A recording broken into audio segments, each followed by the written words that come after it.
मेरी अपनी सबकी है ये,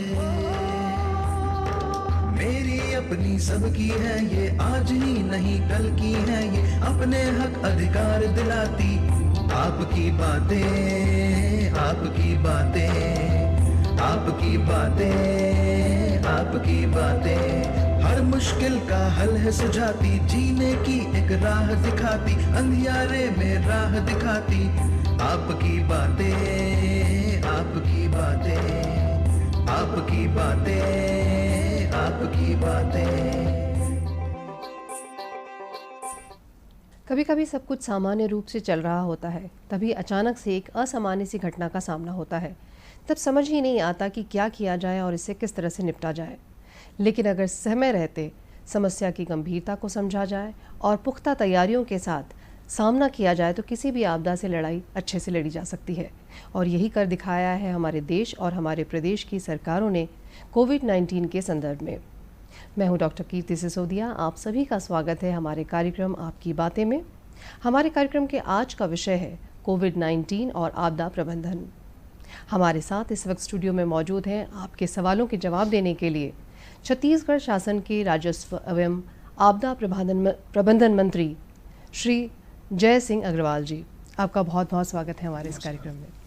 जैसे कि हमने देखा कि किस तरह से हमारे देश और हमारे प्रदेश में कोविड-19 के संक्रमण से बचने के लिए पुख्ता तैयारी की गई, और आज अगर हम देखें हमारे देश और प्रदेश को तो काफ़ी अन्य देशों और प्रदेशों की स्थिति से हम बेहतर हैं। तो किस तरह की रणनीति अपनाई गई थी तब, और आगे भी किस तरह की रणनीति रहेगी? देखिए, जब कोरोना के संबंध में चर्चा शुरू हुई तो दूसरे अन्य देशों में ये महामारी फैलना शुरू हुई। उसके बाद धीरे धीरे चर्चा अपने भारतवर्ष में हुई। उसके साथ साथ जब हमारा विधानसभा का सत्र चालू था तो 16 मार्च को माननीय मुख्यमंत्री जी और विधानसभा अध्यक्ष डॉक्टर चरणदास महंत जी, इन लोगों ने निर्णय लिया। कार्य मंत्रणा समिति की बैठक हुई, उसमें इस बात को रखा गया और ये कहा गया कि सबसे पहले विधानसभा को स्थगित किया जाए। जैसा कि आपको मालूम है कि विधानसभा 16 मार्च को स्थगित की गई।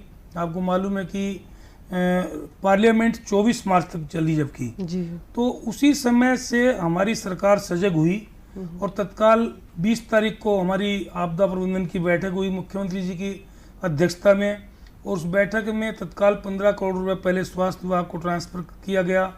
उसके साथ साथ एहतियात बरतने के लिए कि भाई छत्तीसगढ़ में इस कोरोना महामारी को नहीं फैलने देना है, इस पे बहुत सी चर्चाएं हुई, बातें हुई।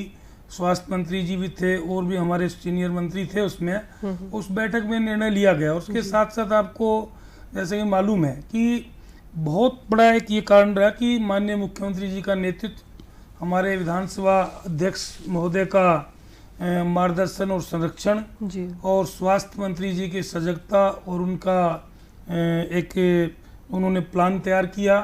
इन सब चीज़ों के साथ साथ गृह मंत्री जी ने अपने पुलिस विभाग को सजग किया। इस प्रकार से पूरा शासन और प्रशासन, पूरा अमला जब इसमें एक्टिव हुआ तो आपको मालूम है कि छत्तीसगढ़ में ये महामारी अन्य प्रदेशों की तरह, जो जैसे मध्य प्रदेश, महाराष्ट्र, कुछ प्रदेशों में ज्यादा फैल गई। और वैसे अगर दूसरे देशों से हम लगाएं तो हमारा देश भी और देशों की अपेक्षा बेहतर है उस स्थिति में। तो इसी प्रकार से प्रदेश में जो निर्णय लिया गया, धारा 144-21 तारीख से लगाई गई।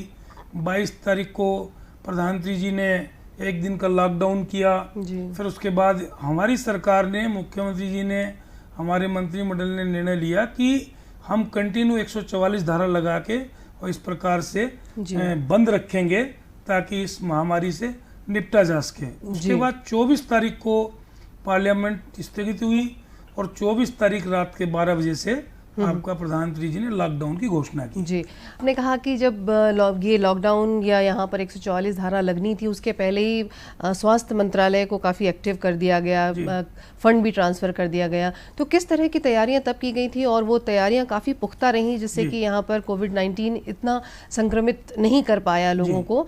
तो अभी भी किस तरह, क्या स्थिति है अगर अभी की बात करें? जब 20 तारीख को बैठक हुई तो ये निर्णय किया गया कि स्वास्थ्य सचिव भी थे उस बैठक में, तो उनसे पूछा गया कि वे अपने प्रदेश में जैसे आपका सैंपल लेके और उनका टेस्टिंग की क्या व्यवस्था कर सकते हैं, तो बताया गया कि एम्स में व्यवस्था है जी। और बाकी जब ये हुआ कि भाई मुख्यालयों के बीच में जैसे कोई जगह तय की जाए, तो इसमें ये हुआ कि मेडिकल कॉलेज जहाँ जाएं, तो मेडिकल कॉलेजों में अगर लैब लगाया जाए तो वहाँ सैंपल टेस्ट हो सकते हैं। तो उसमें ये तय हुआ कि जगदलपुर, अंबिकापुर और रायगढ़ मेडिकल कॉलेज में लैब स्थापित की जाए। लैब के बारे में चर्चा कर ली जाए कि लैब सप्लाई हो सके, और तत्काल उसी के लिए 15 करोड़ रुपया ट्रांसफर किया गया स्वास्थ्य विभाग को।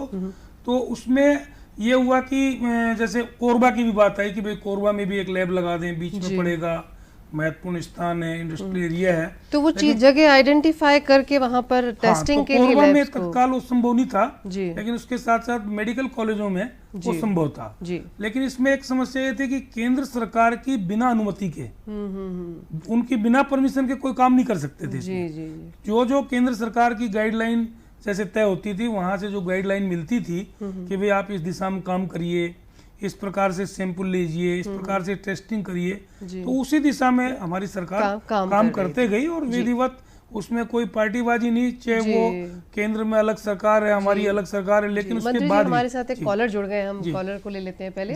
हेलो जी, कौन बोल रहे हैं? जी नमस्कार, मैं जगदलपुर से बोल रहा हूँ जी, पूछिए। क्या सवाल ये था कि जो बच्चे कोटा से वापस आ रहे हैं, बच्चों को तो क्वारंटाइन के लिए बोला गया है जी, लेकिन जो स्टाफ उनको लेने गया है और जो लेके वापस आएगा, क्या वो भी क्वारंटाइन होंगे?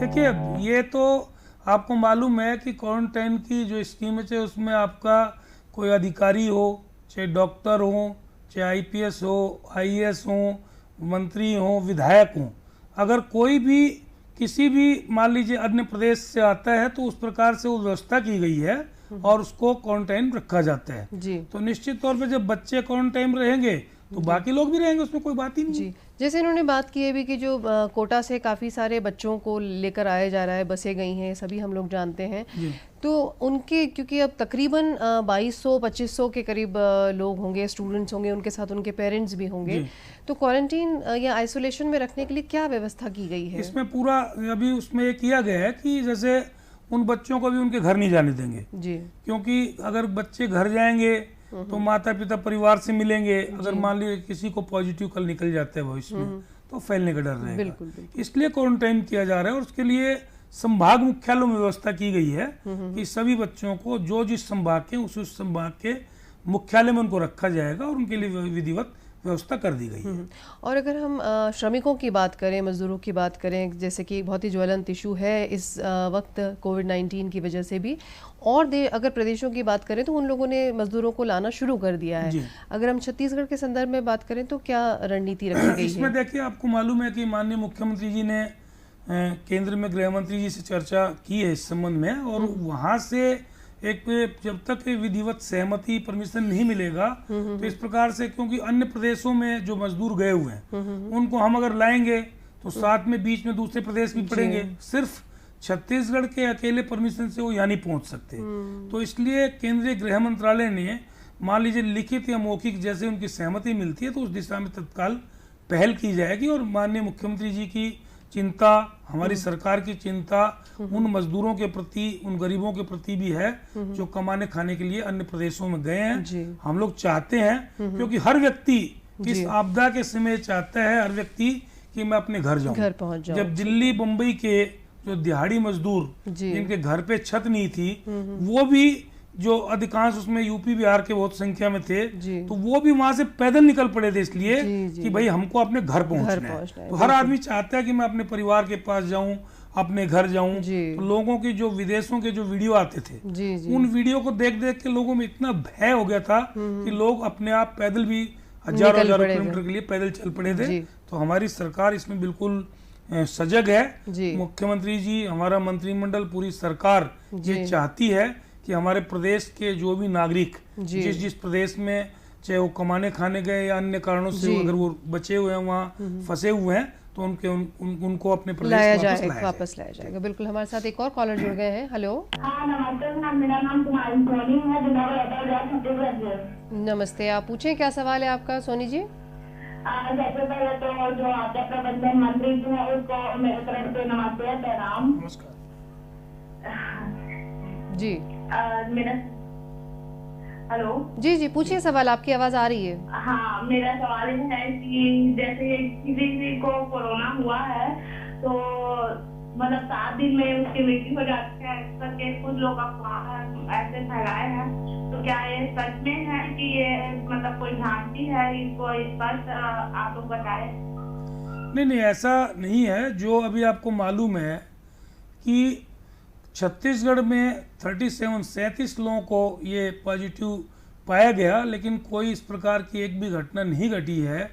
और ये भी आपको मालूम है कि ऐसा कोई जो भी पॉजिटिव पाए गए उसमें कोई सीरियस भी नहीं हुआ है, ना किसी को वेंटिलेटर की आवश्यकता पड़ी है।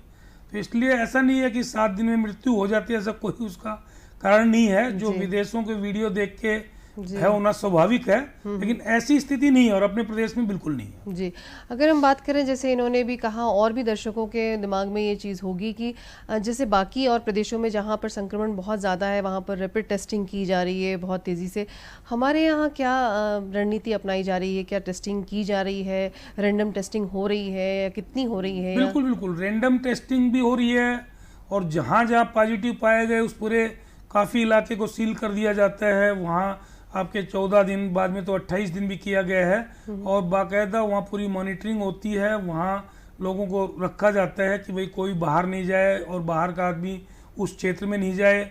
और इसके साथ साथ बाकायदा उस क्षेत्र के आसपास के एरिया में भी रैंडम टेस्टिंग भी की जा रही है। जैसे कटघोरा का मामला है, कटघोरा में काफ़ी संख्या में लोग निकले, तो वहाँ कटघोरा में जो भी पॉजिटिव पाया गया वो व्यक्ति किस किस से मिला, उससे मिलने वाले किस किस से मिले, उससे मिलने, वहां तक हम लोग काफी डेप्थ तक उसमें गए।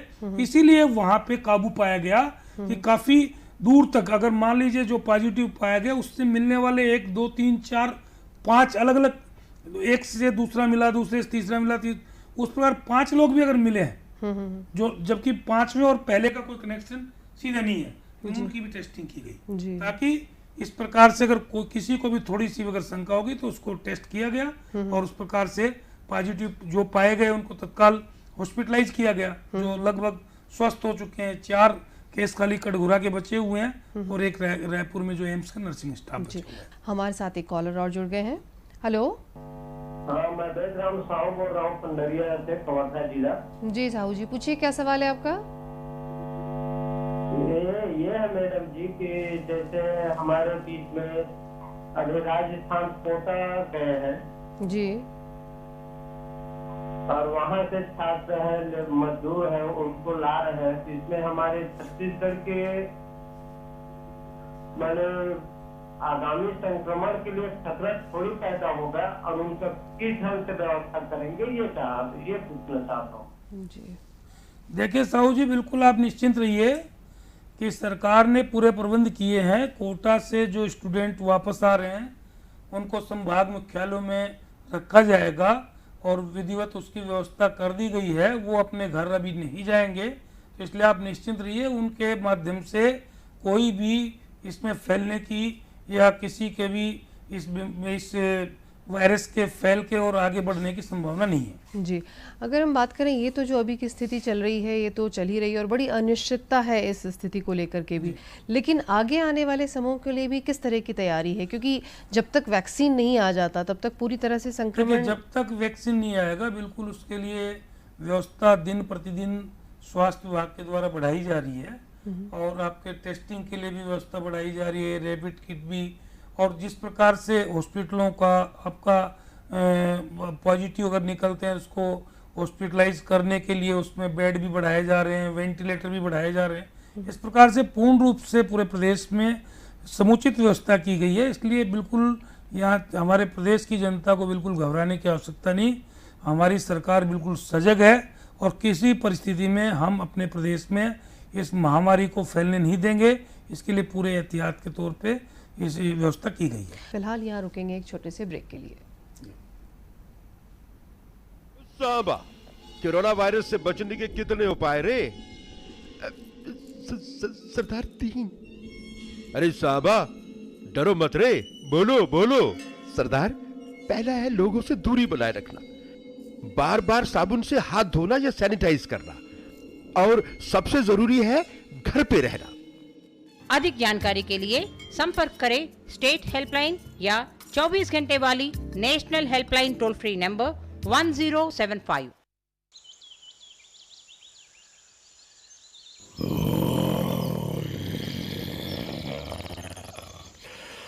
लापरवाही से बाहर मत फिरो, शेर हो या हीरो हो, सवाल खतरों से खेलने का नहीं, जिंदगी का है, या तो खुद का या अपनों का।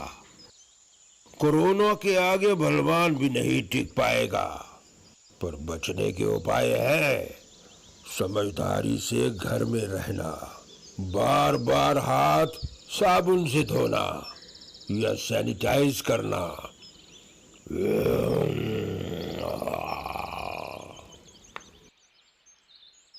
अधिक जानकारी के लिए संपर्क करें स्टेट हेल्पलाइन या 24 घंटे वाली national helpline toll free number 1075। एक बार फिर से स्वागत है आपका हमारे कार्यक्रम आपकी बातें में, और आज के कार्यक्रम का हमारा विषय है कोविड-19 के बचाव और आपदा प्रबंधन। हमारे साथ इस वक्त स्टूडियो में मौजूद है, जैसा कि आप जानते हैं, छत्तीसगढ़ शासन के राजस्व एवं आपदा प्रबंधन मंत्री श्री जय सिंह अग्रवाल जी। हेलो, कौन बोल रहे हैं आप? जी पूछिए, क्या सवाल है आपका?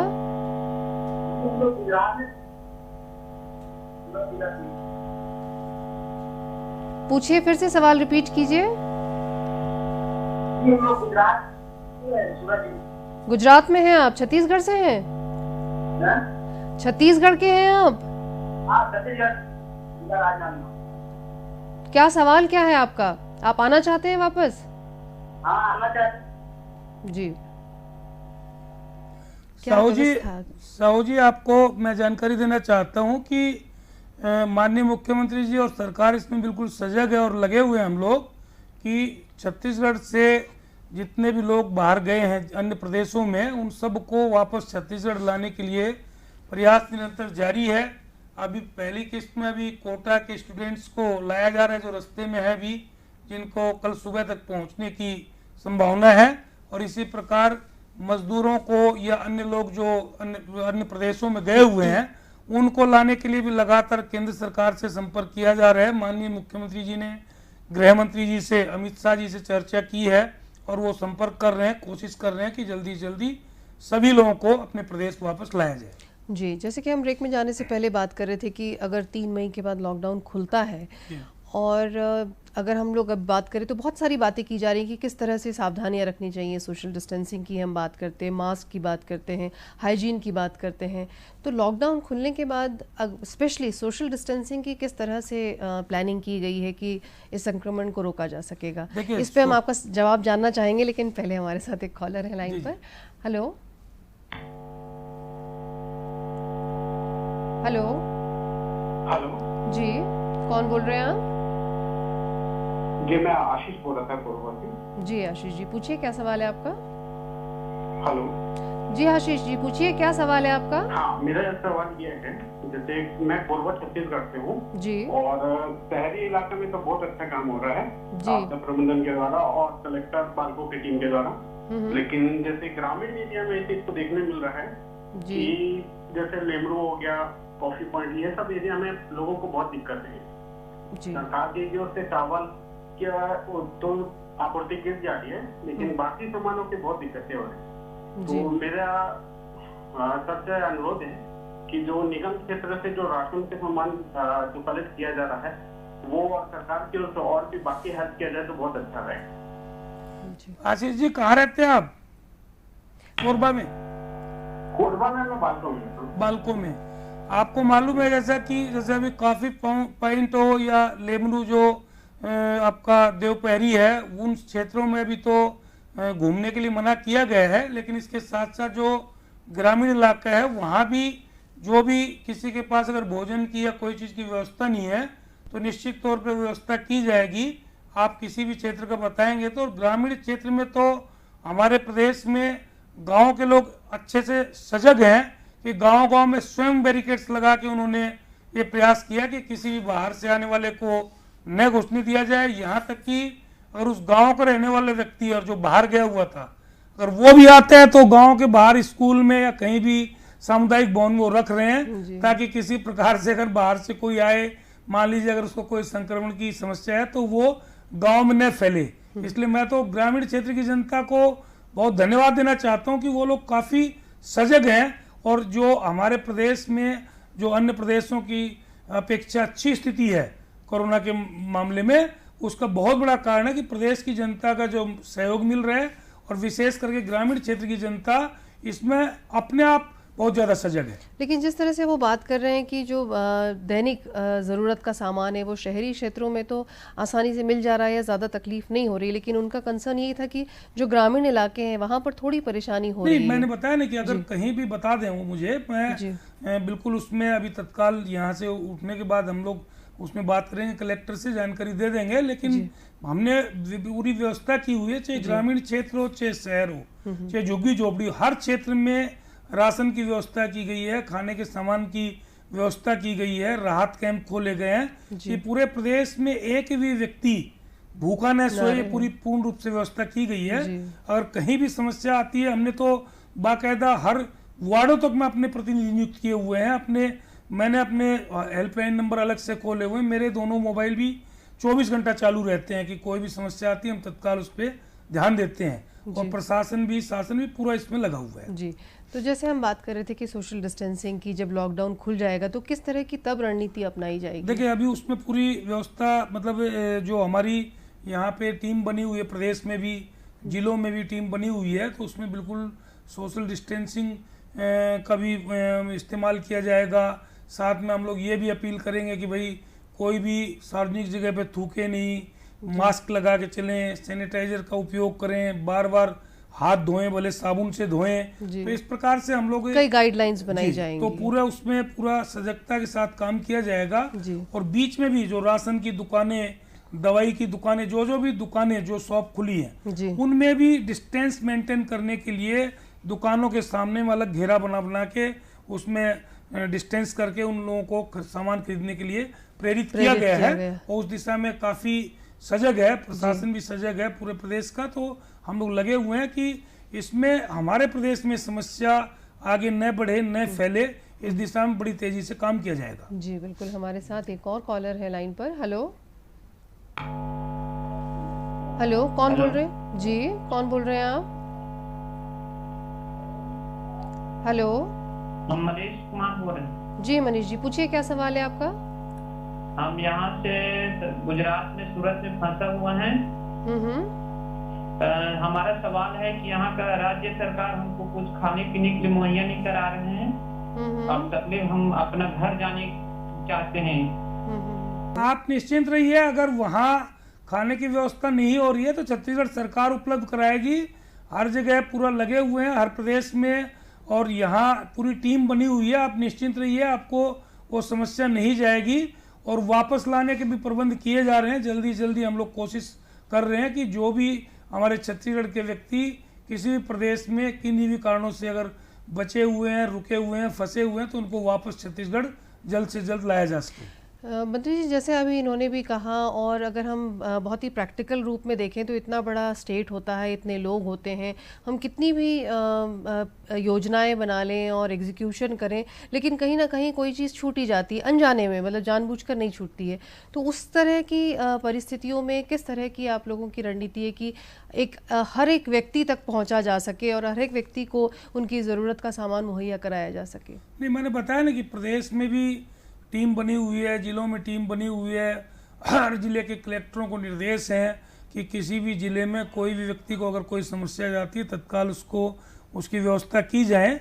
और यही तो सब कारण है कि हमारा प्रदेश अन्य प्रदेशों की अपेक्षा जो हम अभी बचे हुए हैं, जिस प्रकार से इस महामारी से बचने के प्रयास किए गए, उसमें हमको जो सफलता मिली है, लगभग हम लोग सफल हो चुके हैं। ये अलग बात है कि आगे की जो आपने कहा कि भाई ये समस्या भी पूरे राष्ट्रीय स्तर पे नहीं, पूरे अंतर्राष्ट्रीय स्तर पे है, तो ये समस्या खत्म नहीं हुई है, लेकिन हम लोग उस पर काबू पाने में अभी कामयाब हुए हैं।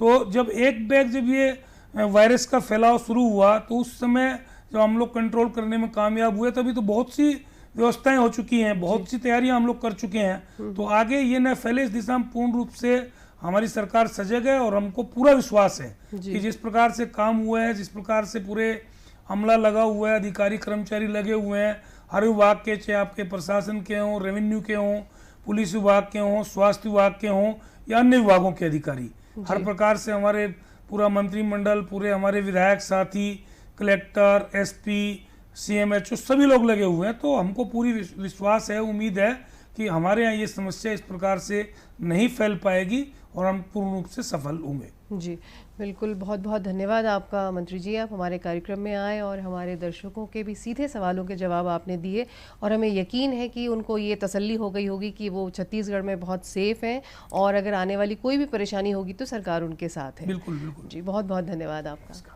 तो आज हमने जाना कि थोड़ा सा अगर मानसिक संबल रखा जाए और सूझबूझ रखी जाए तो कोई सी बड़ी आपदा से भी आसानी से निपटा जा सकता है। आज के लिए सिर्फ इतना ही, हमें दीजिए इजाज़त, नमस्कार।